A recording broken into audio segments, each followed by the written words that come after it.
Hi, this is Janet Evanovich. Audible and I hope you enjoy this sneak preview.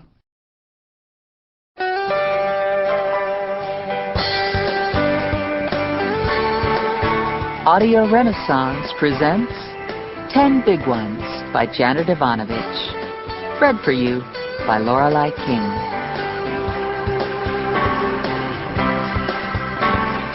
The way I see it, life is a jelly donut.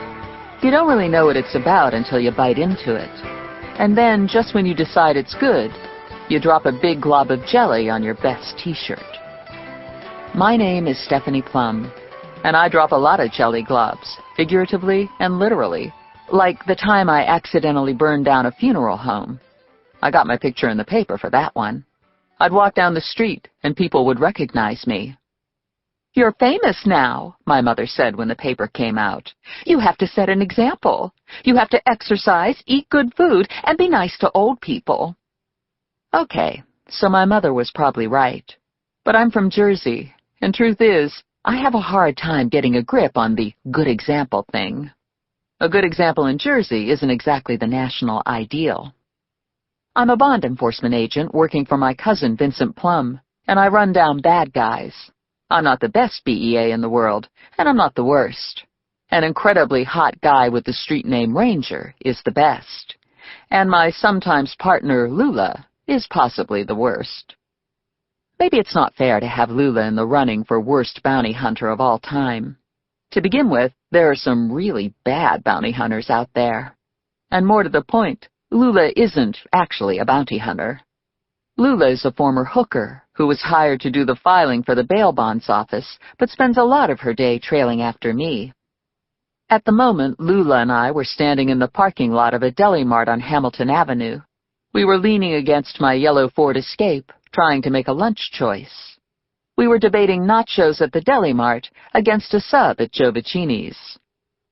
"Hey," I said to Lula, "what happened to the filing job? Who does the filing now?"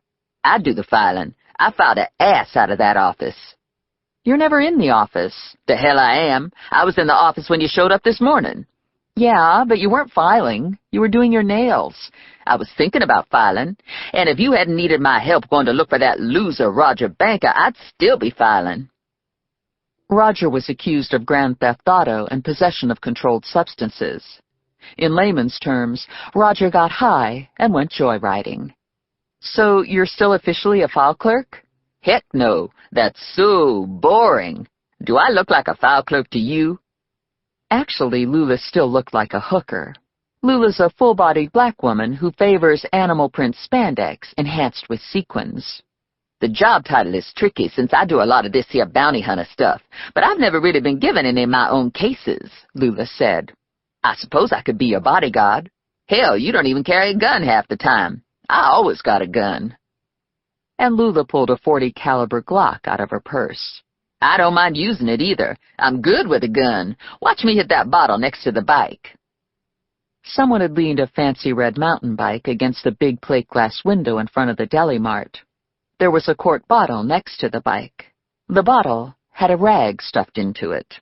"No," I said. "No shooting." Too late. Lula squeezed off a shot,